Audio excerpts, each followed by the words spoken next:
GK से related update पाने के लिए दोस्तों सब्सक्राइब कीजिए मेरा चैनल और इस बेल आइकन को दबाइए सबसे तेज जीके अपडेट देखने के लिए। चलिए फ्रेंड्स, अब हम वीडियो स्टार्ट करते हैं। आज के इस वीडियो में हम बात करेंगे फिजिक्स का एक काफी इंपॉर्टेंट टॉपिक है ध्वनि साउंड। इस टॉपिक से एग्जाम में काफी क्वेश्चंस बनते हैं, तो आप इस लेक्चर को ध्यान से सुनिएगा। कंसेप्चुअली हम इस लेक्चर को अच्छे समझेंगे।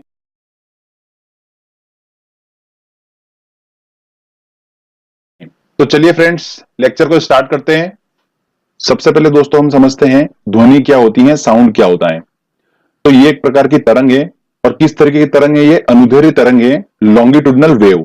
अब लॉन्गिट्यूडनल वेव अगर बोला जा रहा है इसको, तो लॉन्गिट्यूडनल वेव की प्रॉपर्टीज हमको पता होना चाहिए कि लॉन्गिट्यूडनल वेव होती क्या है, अनुदैर्ध्य तरंग क्या होती है। जब तक अगर हमको ये समझ में नहीं आएगा तो हम ध्वनि को नहीं समझ पाएंगे। तो चलिए मैं आपको सबसे पहले कंसेप्ट क्लियर करता हूं कि अनुदैर्ध्य तरंग, लॉन्गिट्यूडनल वेव क्या होता है। तो चलिए अपन समझते हैं। तरंग होता है, कोई वेव होती है, वो वेव दो प्रकार की होती है। एक होती है मैकेनिकल वेव और एक होती है नॉन मैकेनिकल वेव, मतलब यांत्रिक तरंगे और अयांत्रिक तरंगे। अब इन दोनों में डिफरेंस क्या है? डिफरेंस ये है कि मैकेनिकल वेव वो वेव होती हैं जिनको माध्यम की रिक्वायरमेंट होती है, उनको संचरण करने के लिए, चलने के लिए माध्यम की जरूरत होती है। और अयांत्रिक तरंगे मतलब नॉन मैकेनिकल वेव का मतलब ये होता है इनको माध्यम की आवश्यकता नहीं होती है। जैसे कि प्रकाश तरंगे, रेडियो तरंगे, ये सब जो हो गई है, ये कौन सी हो गई है? अयांत्रिक तरंगे, मतलब नॉन मैकेनिकल वेव होती हैं। जो मैकेनिकल वेव होती हैं, यांत्रिक तरंगे, ये दो प्रकार की होती हैं। कौन कौन सी? एक होती है अनुप्रस्थ तरंगे, ट्रांसवर्स वेव बोलते हैं इनको, और एक होती है अनुदैर्ध्य तरंगे, लॉन्गिट्यूडनल वेव, जिसको अपन ने बताया है कि ये साउंड जो है वो अनुदैर्ध्य तरंगे हैं, लॉन्गिट्यूडनल वेव हैं। तो इनकी प्रॉपर्टीज को अपन समझते हैं कि इन दोनों में क्या डिफरेंस है। तो अनुदैर्ध्य तरंग जो होती हैं वो क्या होती हैं? देखिए, सपोज करते हैं कि कोई तरंग है, वो एक माध्यम में जा रही है। वेव की डायरेक्शन जो है वो किस तरीके से? ऐसी है, जैसे आपको डायग्राम में दिख रहा है। तो इस माध्यम में जो कणों का मूवमेंट होगा वो कैसा होगा? इस डायरेक्शन के परपेंडिकुलर होगा। जैसा आपको दिख रहा है, ये मैं आपको इंटरनली बता रहा हूं, इस माध्यम के अंदर का बता रहा हूं कि इस माध्यम में जो कणों का मूवमेंट है वो कैसा है? वेव की जो डायरेक्शन है उसके परपेंडिकुलर इसका मूवमेंट हो रहा है, मतलब लंबवत इसका मूवमेंट हो रहा है कणों का।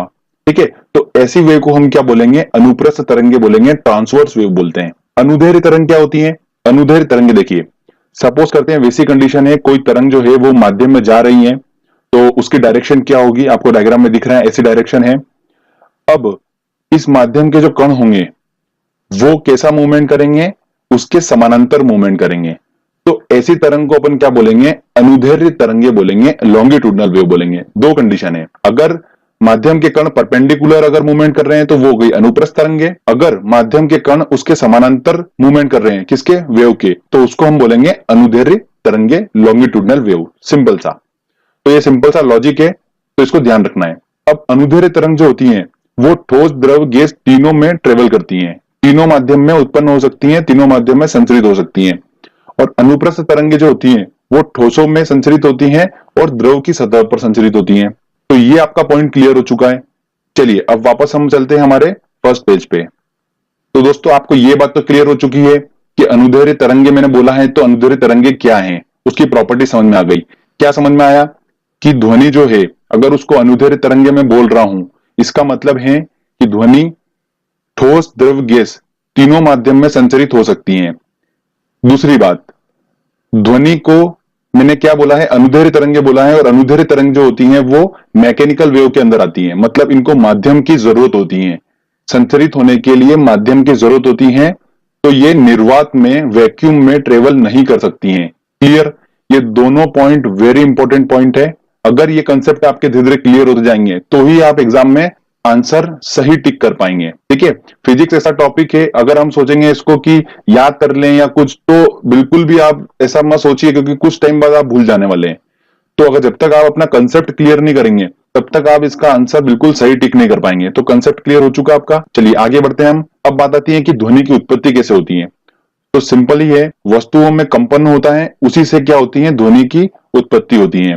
आगे एक इंपॉर्टेंट पॉइंट जो मैं आपको बता चुका हूं कि ध्वनि जो है वो माध्यम में गमन करती हैं लेकिन निर्वात में गमन नहीं करती हैं, क्योंकि ये यांत्रिक तरंग के अंदर आती हैं, मैकेनिकल वेव के अंदर आती हैं।